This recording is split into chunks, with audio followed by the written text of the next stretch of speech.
Good evening, Grenada, and to all our listeners and viewers across the globe. We are coming to you live for our final press brief for today. This is the aftermath of Hurricane Beryl, and all efforts are being made to pick up the pieces and rebuild Petite Martinique, Carriacou, and Grenada. A dedicated team of officials and volunteers journeyed to Carriacou today to get a first-hand view of the devastation of Carriacou and Petite Martinique, and they also brought relief supplies.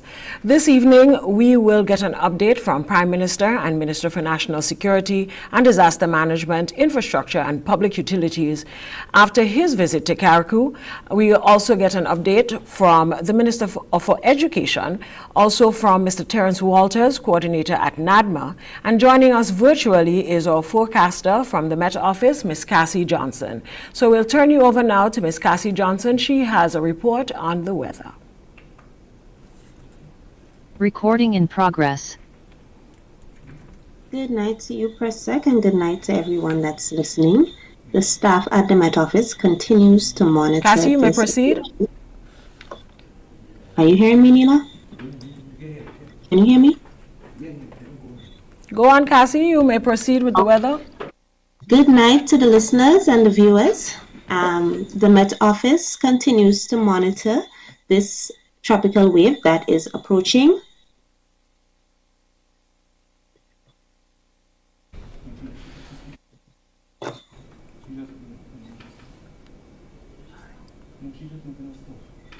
Okay, so there is a tropical wave towards the east of the Windward Islands. As you can see on the screen, it is approaching Grenada. It is moving towards the west at 15 to 20 knots, and it has a 10% chance of cyclone formation within the next 48 hours and a 20% chance of formation within the next 7 days. Now, both these chances are low for development, and environmental conditions are not too conducive for further development. So we are expecting this to cross us as a tropical wave. Now, if you look at your screen, you can see those, I would say, pretty colors indicating some strong convective activities, thunderstorms, which will bring with it some gusty winds and rainfall. We already experienced from the beginning of the weekend a tropical wave into Hurricane Beryl yesterday, and we know that we got a lot of rain from that system, and in expecting this system to cross us, we will get some more rain.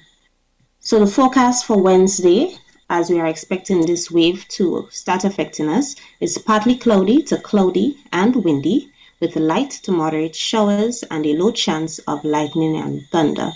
Winds are expected to come from the east-northeast to east-southeast at 14 to 24 miles per hour, with some gusts at times. Seas are expected to be moderate to rough, with waves of 6 to 8 feet in easterly swells. Now the Met Office has advisories out.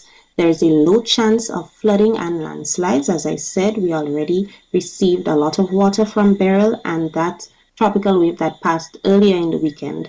A marine advisory and a high surf advisory also remains in effect as this wave approaches. Now, with this approaching wave, it is expected that the most intense rainfall and gusty winds will affect the islands towards the north of Grenada, St. Vincent, St. Lucia, Martinique, right? However, we are not going to be unaffected. We are still in the path of some rainfall and some gusty winds, so please be cautious. And as it is passing closer to the north, we are expecting our brothers and sisters on the sister isles to feel more of the effects of this tropical wave as it crosses the Windward Islands. So please remain cautious and heed the warnings. There is still a low chance of flooding and landslides, and marine and high surf advisory remains in effect for the Tri-Island states. Back to you, Pressec. Thank you, Ms. Johnson, for that update on the weather. And again, she's reminding us to remain cautious. We still have something coming, some rain coming, so you still need to be very cautious. All right, at this time, we want to turn over to the Minister for Education. He has an update on school and the closure of school for this week. Minister. Thank you very much, Pressec.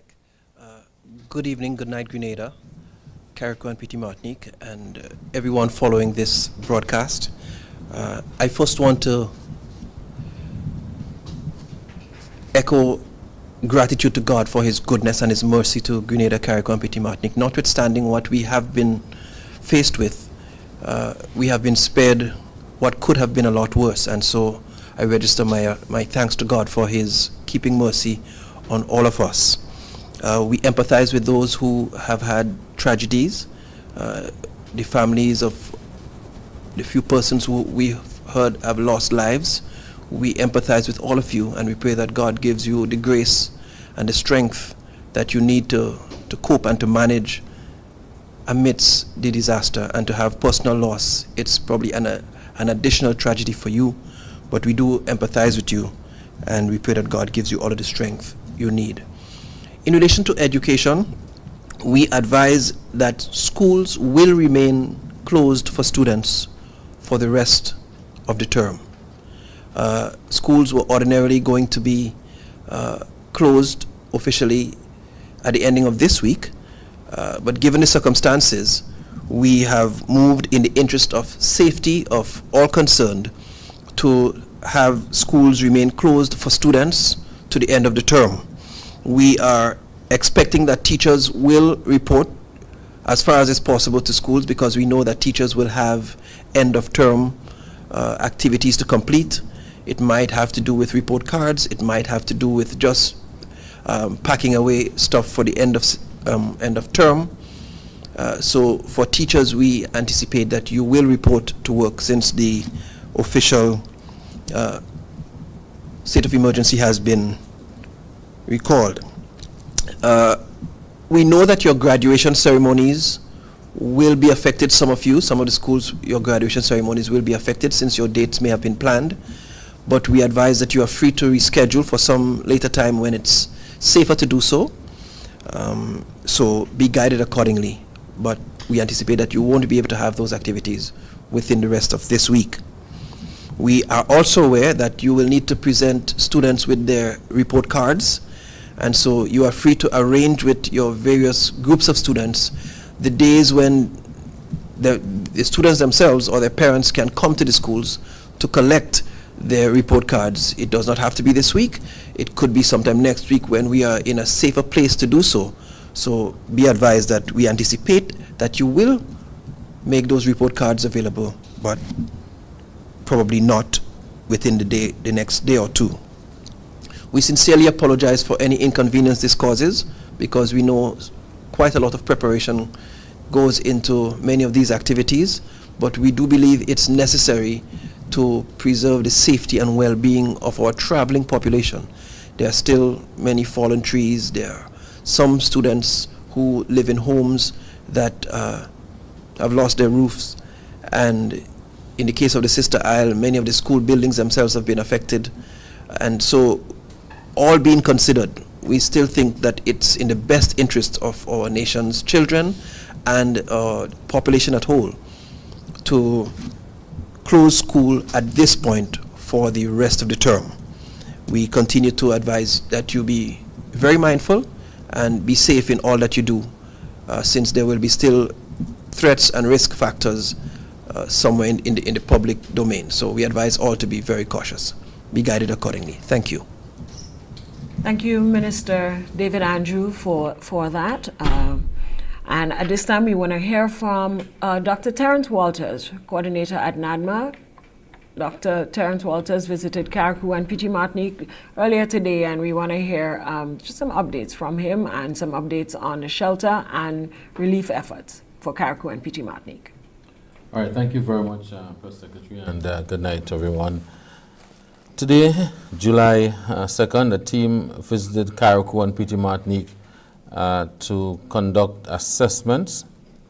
The team included NaDMA, Royal Grenada Police Force, the Ministry of Health, NAWASA, Grand Lake Digicel, Flow, and the initial assessments were conducted, and work will continue, or assessments will continue, and work will continue toward restoring services.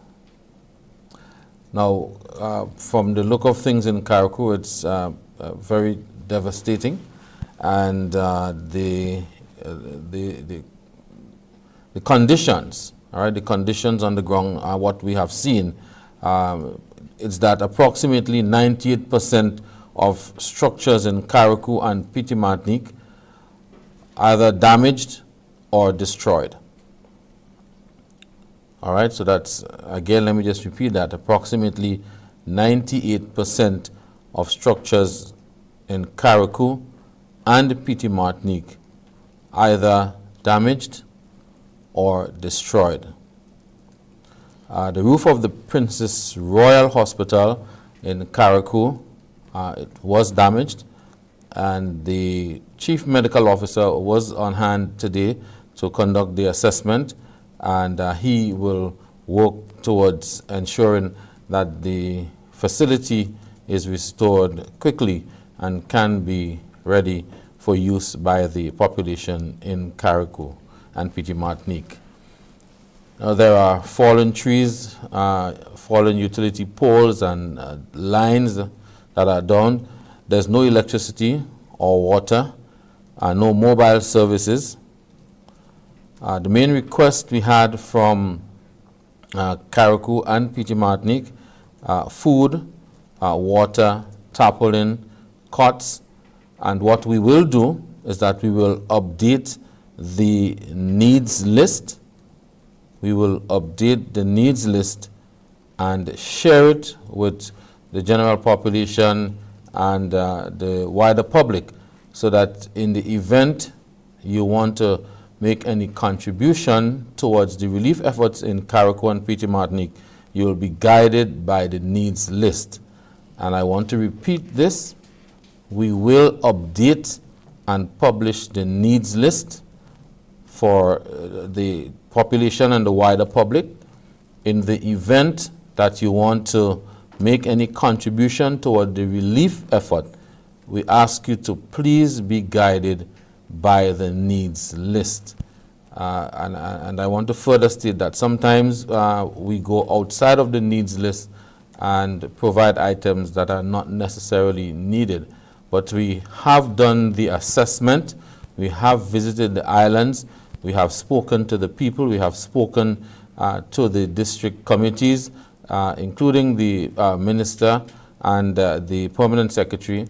We have updated the needs list, and we will share it, and we ask that you please be guided by the needs list if you want to contribute to the relief efforts for Carriacou and Petite Martinique. We have deployed 2 officers to Carriacou and Petite Martinique in the persons of Mr. Sylvan McIntyre. He's a former National Disaster Coordinator, and Ms. Beryl Clarkson from the Statistics Department. She's trained in damage assessment and other disaster management areas. We have deployed these 2 officers to Carriacou, and they will provide services at the Emergency Operations Center for both Carriacou and Petite Martinique. NaDMA, that's the Caribbean Disaster Emergency Management Agency, will deploy 2 officers to Carriacou to provide operational support to both Carriacou and Petite Martinique. And they have indicated that those 2 officers can be available as of tomorrow.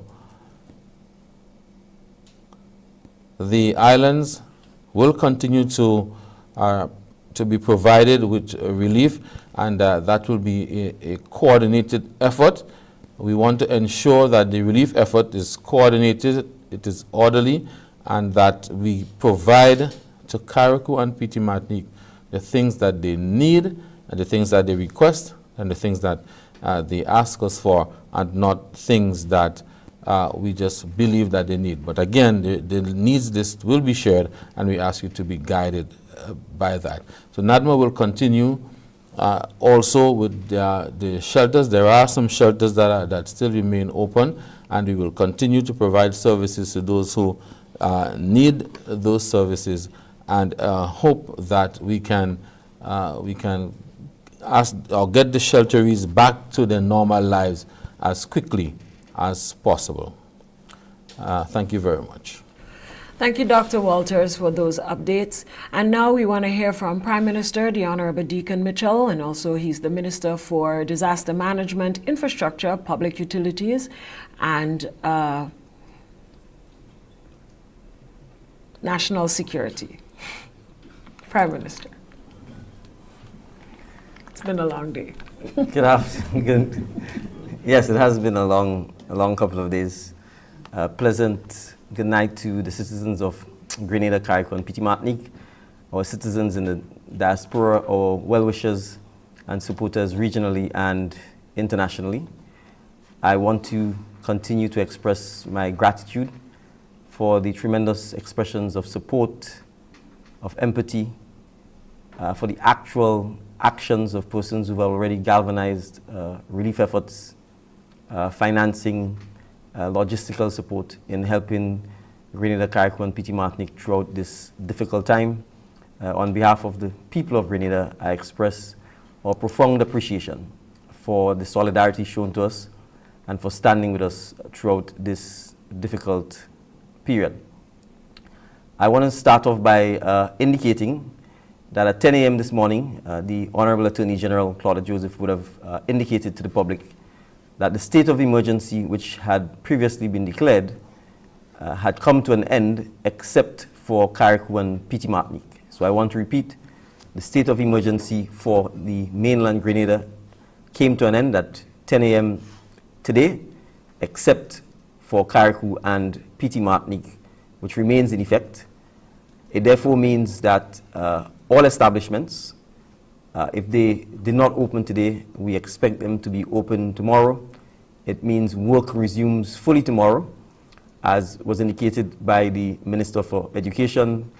Students' holidays essentially have commenced, but teachers are expected to report to work until the official period for holiday is to commence, which would be on Friday. So students' holidays have commenced, but teachers and other administrators and support staff for schools, you're expected to return to work. We do appreciate that some schools are still being used as shelters, and so we expect that there would have to be some navigation there, but obviously the administrative offices and so on are not being used as shelters within the school, and so there should be no disruption to principals and teachers and staff being able to carry out their functions. We want to thank the principals and the teachers for the support during this period and for facilitating the use of schools as shelters. We still have, as I said, citizens in shelters. NaDMA is continuing to provide support to them, and relief supplies are likely to continue in the coming days in instances where persons are not able to return to their homes, either because they have no homes or because the homes have been damaged. We will continue to provide the necessary support for citizens in these circumstances until such time as we are able to find more permanent solutions to the challenge of housing caused by the destruction wrought by Hurricane Beryl. We are aware that St. Patrick, St. Andrew, St. Mark, and St. John suffered much more damage than St. George. St. David suffered some damage as well, but not significant when compared to St. Patrick, for example. It is clear that agriculture has taken quite a battering. It is clear that many persons have lost their roofs. It is clear in some instances many people have lost their entire homes. But the destruction in Grenada, even in St. Patrick, which is extensive, is of almost no significance compared to the total destruction that Hurricane Beryl has brought to the islands of Carriacou and Petite Martinique. I had the displeasure of flying over Carriacou today, and I want to take the opportunity to thank the Prime Minister of St. Lucia for facilitating the use of a helicopter from St. Lucia, which granted me access for the first time to Carriacou. That helicopter is still in Grenada, and tomorrow cabinet ministers will get the opportunity themselves to view firsthand the destruction caused by Hurricane Beryl in Carriacou and Petite Martinique. Having seen it myself, there's really nothing that can prepare you to see this level of destruction. It is almost Armageddon-like, almost total damage or destruction of all buildings, whether they be public buildings, homes, or other private facilities. Complete devastation and destruction of agriculture. Complete and total destruction of the natural environment. There is literally no vegetation left anywhere on the island of Carriacou. The mangroves are totally destroyed. The boats and the marinas significantly damaged. There is almost complete destruction of the electrical grid system in Carriacou. The entire communication system is completely destroyed. As of this moment, communication is still a major problem. Although I visited Carriacou and spent about 2.5 hours there, I was not able to meet or even speak with the Honorable Tevin Andrews, MP for Carriacou, because of the challenges faced with communication. That continues to be a major challenge to us, and we are doing everything to try and get communication, at least some form of communication, back up as soon as possible. Notwithstanding this very dire picture, things have begun to move. This morning, a number of volunteers, showing the true Grenadian spirit, volunteered their time and their resources by providing their boats and fishing vessels with the help of volunteers and numerous relief supplies, including water, non-perishable goods, tarpaulins, etc., were loaded on boats and taken to Carriacou and taken to Petite Martinique for the first time to begin the relief effort to our brothers and sisters in Carriacou and Petite Martinique. I want to thank the many volunteers who volunteered their time, the many persons who dropped off supplies, and the boatmen who took their boats not requesting any payment, who used their own gasoline and diesel and their time to take these boats with the supplies to Carriacou and Petite Martinique in support of our brothers and sisters there. I want to take the opportunity to thank them. I expect many of them are going to continue to do so. And for the many volunteers who continue to show up to assist in this process, again, we say a heartfelt thank you. SVG Air, 2 flights left from Grenada to Carriacou today, and we expect that SVG Air will continue to provide support to the people of Carriacou and Petite Martinique in the next several coming days. The Osprey and the barge escaped the storm by going to Trinidad for safekeeping. With the kind compliments of the government and people of Trinidad and Tobago, relief supplies are also going to be placed on the Osprey, and we expect that as of tonight, they will journey from Trinidad up to Grenada and Carriacou to bring more relief to the people of Carriacou and Petite Martinique. There is a CARICOM-wide regional effort to support our brothers and sisters in Carriacou and Petite Martinique and in the northern parts of Grenada who need relief. I want to take the opportunity to again to publicly thank the President of the Cooperative Republic of Guyana for his tremendous efforts in helping the people of Grenada. Today, a relief plane, military plane from Guyana dropped relief supplies, and there is more to come on the weekend. So again, President Ali, thank you for your leadership, thank you for your empathy, and thank you for your generosity in supporting the people of Grenada. All of our CARICOM members have mobilized and are providing support through NaDMA or on a bilateral basis, including many of the governments within the OECS, Dominica, St. Lucia, I've already mentioned, St. Kitts and Nevis, Antigua. Our other partners, the United States, Venezuela, China, the United Kingdom, have all indicated their support and have already begun to mobilize to assist us in this process. I want to take the opportunity again to publicly thank all of them for the tremendous support that they have been providing. It is going to be a mammoth task to rebuild Carriacou and Petite Martinique, but we are committed to doing so, and I want to say to the people of Carriacou and Petite Martinique that we are with you, We will continue to support you. We will continue to ensure that you can rise again from the ashes.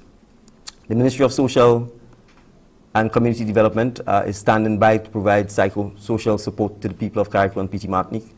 Obviously, because of the almost total destruction of housing on the island, we have to make necessary accommodations to house persons who are going up to provide support, and we will be working on these in the several days ahead.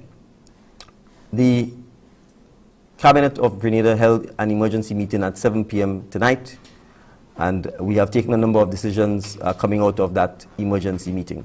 The first is that we will launch a national cleanup campaign on mainland Grenada starting this Saturday. We are asking all citizens to come out, particularly in the northern parishes, and to ensure that we clean up the destruction, the damage, the debris, the fallen trees, the fallen shrubs, and other debris that has arisen as a result of the destruction brought by the hurricane.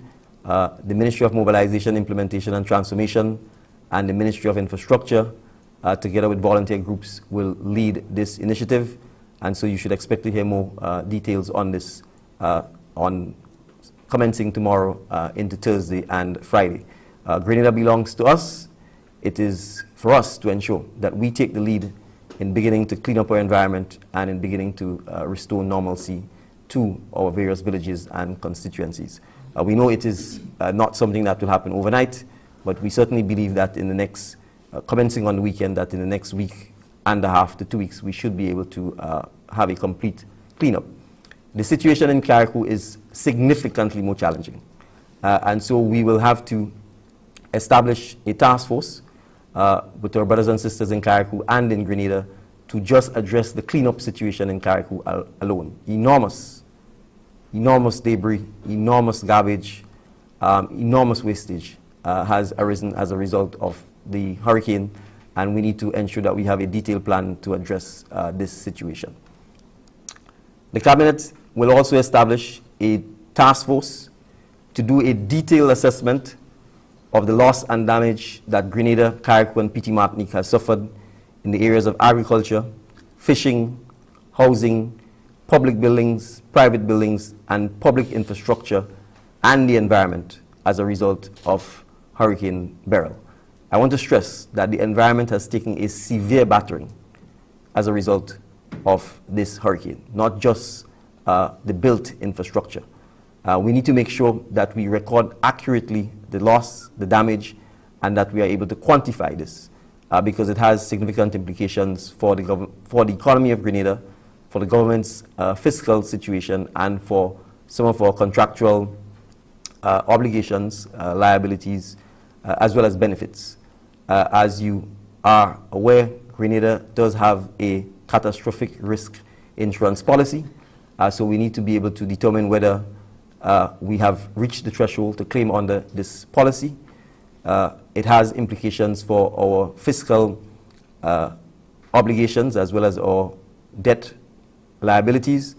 In fact, the Minister of Finance has already written to some of our multilateral partners to indicate that this catastrophic event has happened and to trigger our debt suspension clause in some of these agreements, given the fact that we will need significant resources just to clean up Grenada. The cleanup alone will run into the tens of millions of dollars.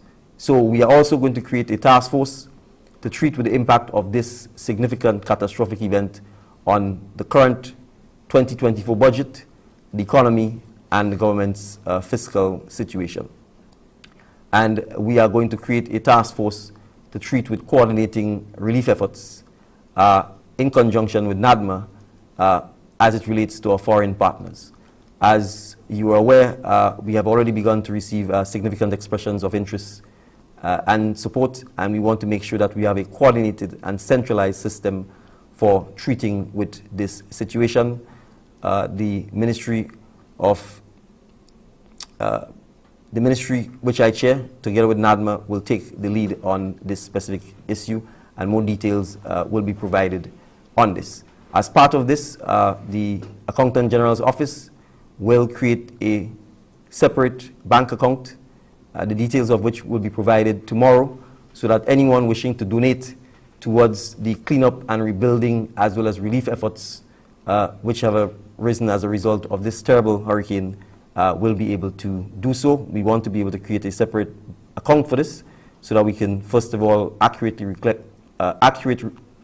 record the contributions and donations that have been made, and so that we can account to it specifically in relation to the relief and rebuilding efforts. So more details on the account will be provided tomorrow.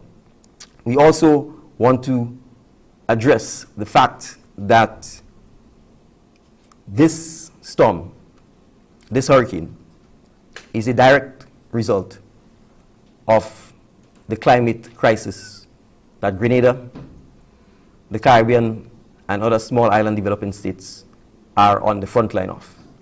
And so the Ministry of Foreign Affairs, in conjunction with the Ministry of Environment, Climate Resilience, and Renewable Energy, will form a task force to address this issue and to bring it to the international community's attention, to recognize that we demand and deserve climate justice.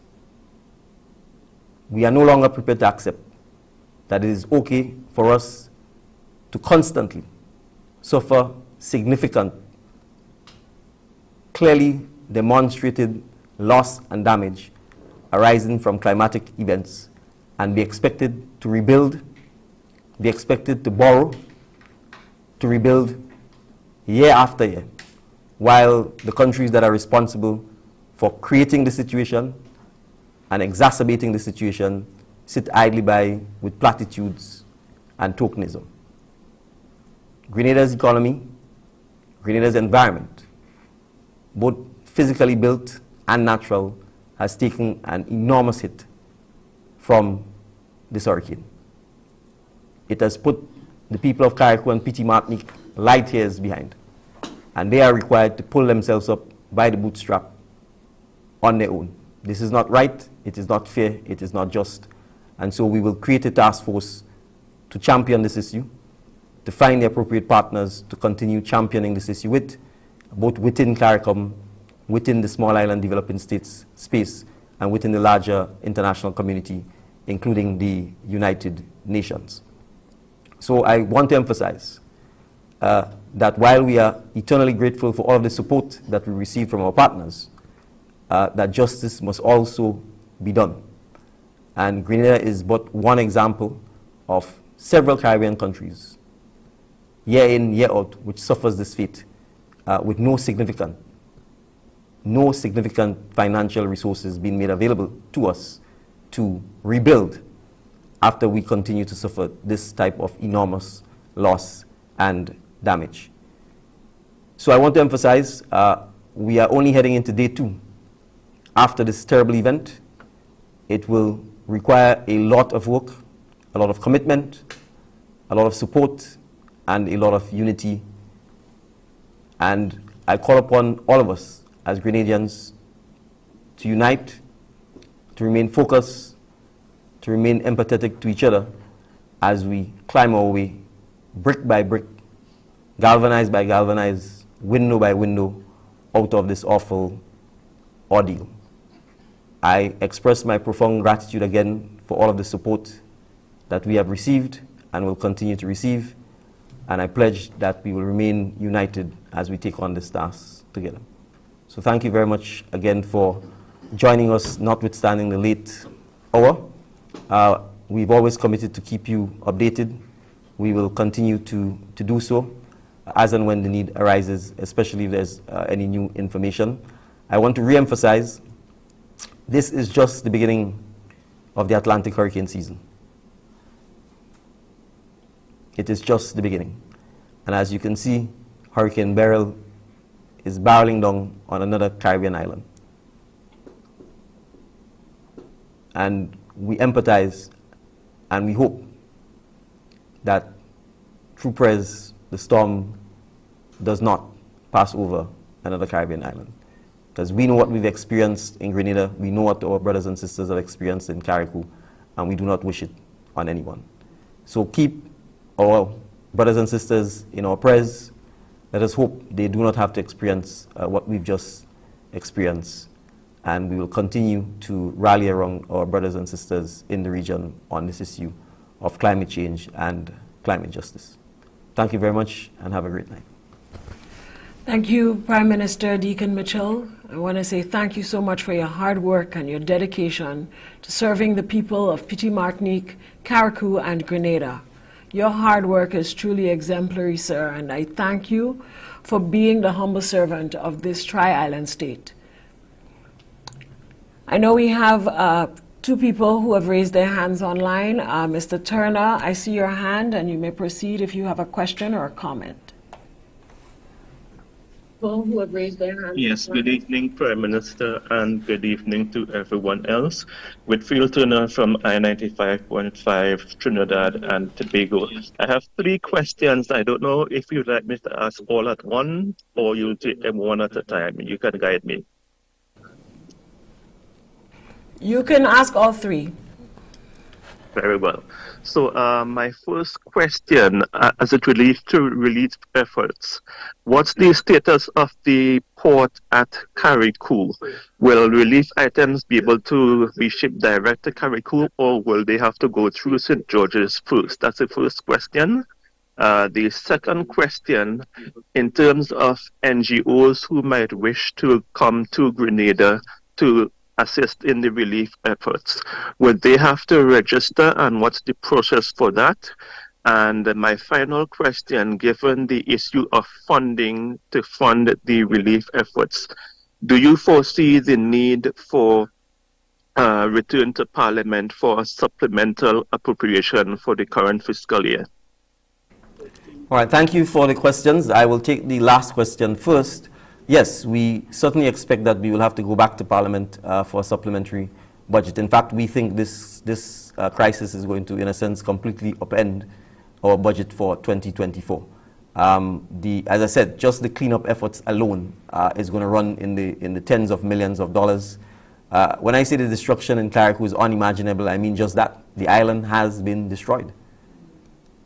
We have to rebuild from the ground up.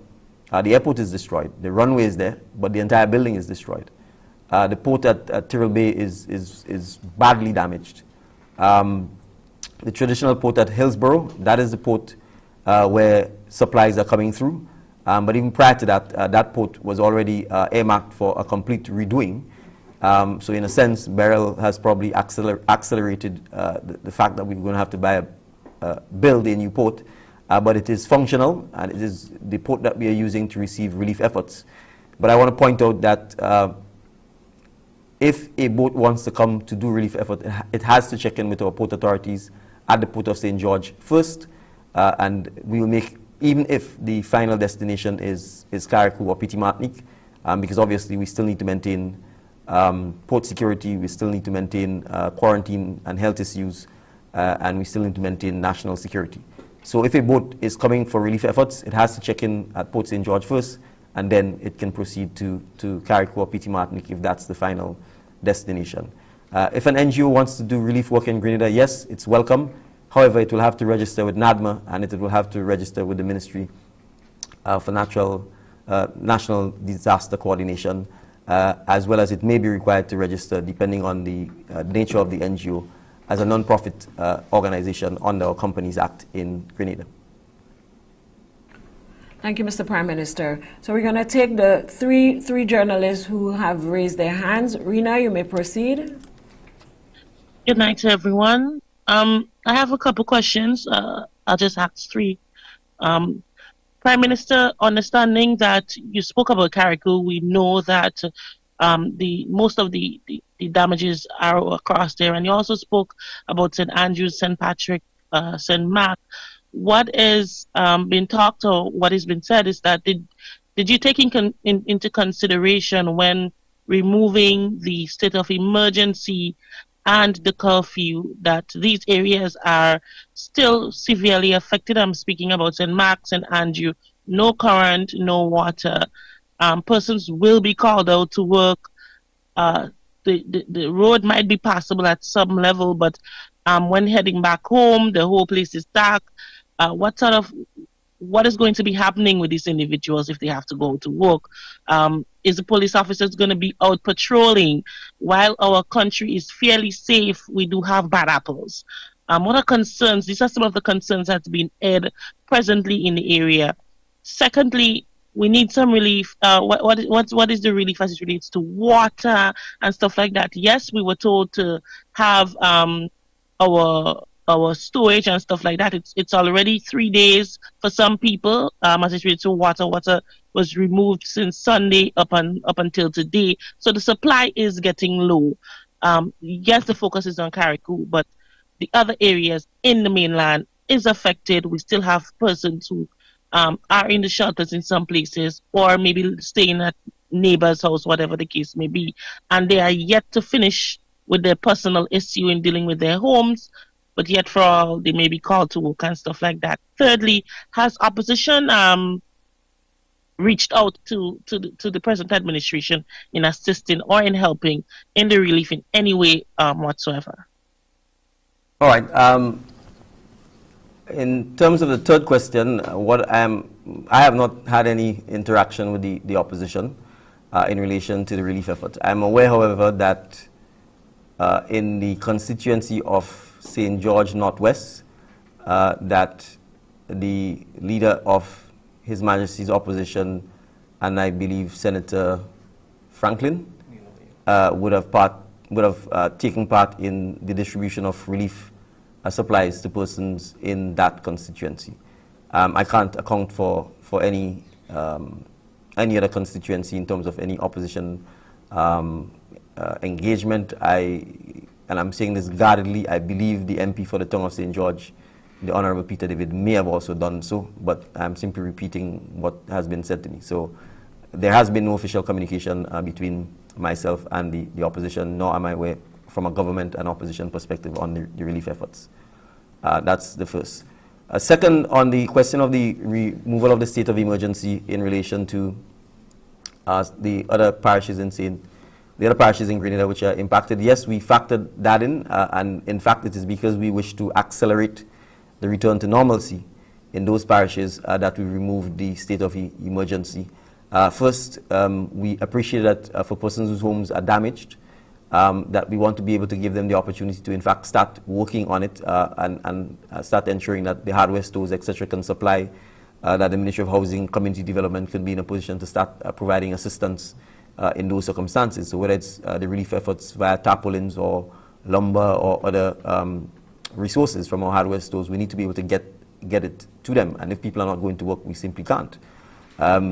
We appreciate that the water would have been interrupted, but NOASA's latest update, as shared, indicated that in many instances the water supply has been restored. There's a very long list that they have supplied, and I can certainly say in St. George it's restored, St. David it's largely restored, St. Andrew there are still some restrictions where the water is off, and some parts of St. Patrick water is restored. For example, Peggy's Whim in St. Patrick, the water supply is restored. Mount Rural, the water supply is restored. Concord, the water supply is restored. Mount Pleasant, the water supply is restored. It is still off in Cloger and Mount Felix, that it's in St. John. In Tufton Hall, Fountain and Union, it is still off. In Guapo and Blaze, it is restored. So I'm just giving examples. It's not a case where it's a complete shut-off still. In many instances, the water is or has been restored. Even if we have a state of emergency, not working, while it does allow persons the opportunity to assess their homes, it doesn't allow you the opportunity to fix the home, because if you can't leave, then you can't get materials, and materials can't get to you. So we have to be able to find the right balance where persons can obviously attend to their personal affairs. I expect our employers, whether they be the government or private sector, will also be cooperative in this time to make sure we can give our employees sufficient time to address the challenges posed by the damage or destruction to their homes. But we also have to get on with it. And sometimes the easiest way to cope and deal with the stress is to have some routine return to your life. So the routine of going to work, the routine of being responsible is also a coping mechanism for many persons. So yes, we recognize it is still a challenging situation, but we also want to ensure that we motivate our citizens, that we say to them we are resilient, we are capable of bouncing back, and we want to encourage that spirit. I should also point out that in many instances, relief supplies commenced from the time people went into shelters, and we are continuing to do so.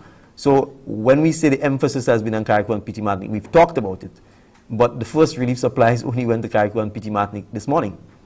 So they've been completely without relief supplies at all. Whereas in St. Patrick, once the road is passable, you can get to St. Andrew, you can get to St. David, you can get to St. George. In the case of Carriacou, there's nowhere to go. In the case of Petite Martinique, there was nowhere to go. In fact, the Coast Guard could not even go up this morning because the swells were deemed too dangerous for it to go. So the emphasis has been in us wanting to find out the state of things in Carriacou because we lost communication. And now that we found out, it is clear the destruction is, as I said, unimaginable. But we are continuing to provide all of the relief support for St. Patrick, St. John, St. Andrew, and we expect that a detailed assessment of the loss and damage will in fact commence in St. Andrew, St. Patrick, and St. John, St. Mark first, and then eventually come down to St. David and St. George. I hope I answered all of the questions. I believe you did. Thank you, Rena. We have 2 more journalists online, and then we'll close for this evening. Callistra Faria, you may proceed with your question.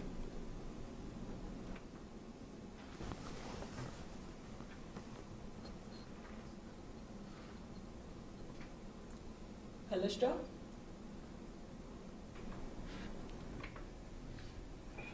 All right, we can move to... Good evening. Okay, good evening. What arrangements are being made for the immediate shelter of the people?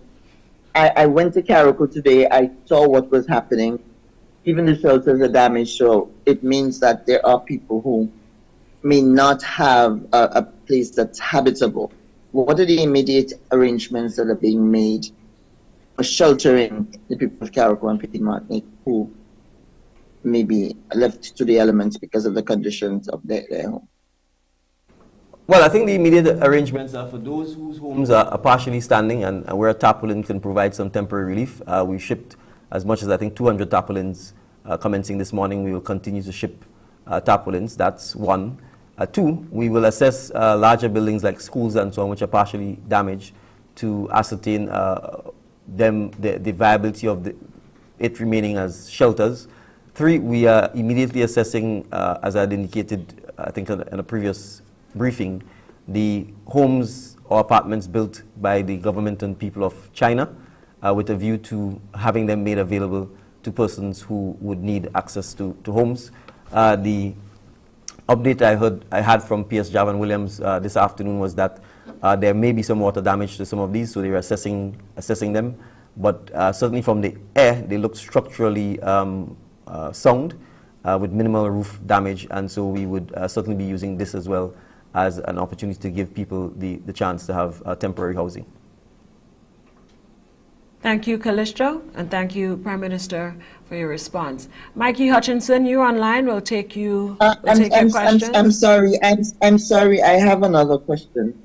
Okay. Minister of Education, the new school year is 8 weeks away from starting. Schools have been destroyed. Can you tell me how you intend to deal with the situation? The schools are being used as shelters. They might be in prolonged use. You have 8 weeks to get those schools up and running again. Any special measures that will be deployed? So thank you very much for that question. Indeed, at this point, we will not be able to furnish you with all of the detailed plans, but what I can tell you, we are happy that we have the privilege to be able to advance all of the repairs within the 8-week break that we are embarking on. So we are in probably as fortunate a position, notwithstanding the situation we're in, to have this period before us when we can actually accelerate all school repairs. And so we are going to do our utmost to bring as many, if not all of the schools back into the shape to be able to accommodate.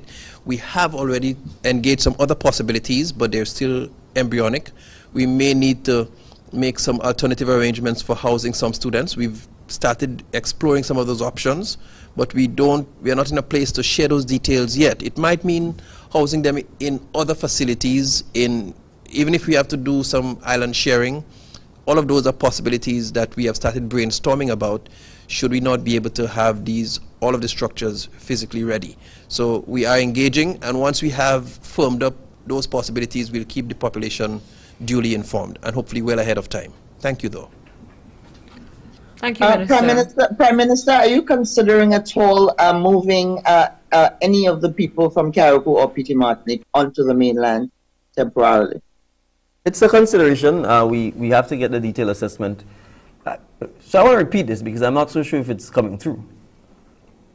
The destruction of the communication system, the power system, the transport system in Carriacou means we have very little data as to the actual state of the population of Carriacou and Petite Martinique at this point in time. As I indicated, I visited Carriacou, I spent 2.5 hours, and I was not able to even meet with the minister, nor speak with him. So we are still very much in a deep hole, and so we are not in a position to make definitive solutions, whether it's on education, healthcare, or even housing, because of the state of destruction that has occurred. So we have to take this, in a sense, step by step. For example, we have to be able to secure the airport and actually put a roof, even if it's temporary, over the airport, so that we can accommodate more flights, so that we can accommodate more relief efforts, and so that we can accommodate. I'll give an example. If we wanted to bring 10 people to Carriacou to help with the cleanup efforts, there's no place for them to stay. Not only is there no place for them to stay, there's no electricity, there's no water. We have to worry about sanitation, hygiene. So that's what I mean when we are starting from the scratch. So we have to understand this is how far back this hurricane has put the island of Carriacou and Petite Martinique. So yes, if it means evacuating some people and bringing them in Grenada or bringing them on other islands, we will certainly be prepared to consider and do so. But that is all part of the assessment that we are now only beginning to make, because we first have to account for the people in Carriacou and Petite Martinique. We have to ascertain whether there are other fatalities that we may not know about, whether there are other injuries that we may not know about. Actually be able to ensure that we know and that we'll account for everyone. We then have to consult with them as to their wishes. You have to appreciate that the people, Kayaks are special. Many of them love their homelands. Moving is not something that they may want to entertain without some cajoling or persuading. So again, we don't want to impose any solution on them that they may not be agreeable to. But it's very, very early stages. And we will have to use the next several days to look at all of the various options as to how we can begin the process of just cleaning up. Is going to be a mammoth task, as I said. All right, thank you, Kalishra. We'll move now to Mikey Hutchinson. You may proceed, and we will close for this evening. Neela, Prime Minister and the other panelists, good night to you. Actually, in the Prime Minister's explanation of the last few questions, answered many of the concerns or questions that I would have had, so I would not have him repeat some of the answers that he had.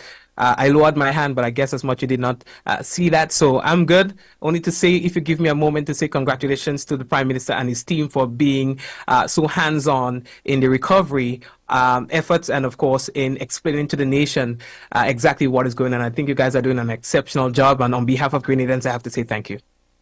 Thank you. We appreciate it. Thank you, Mikey.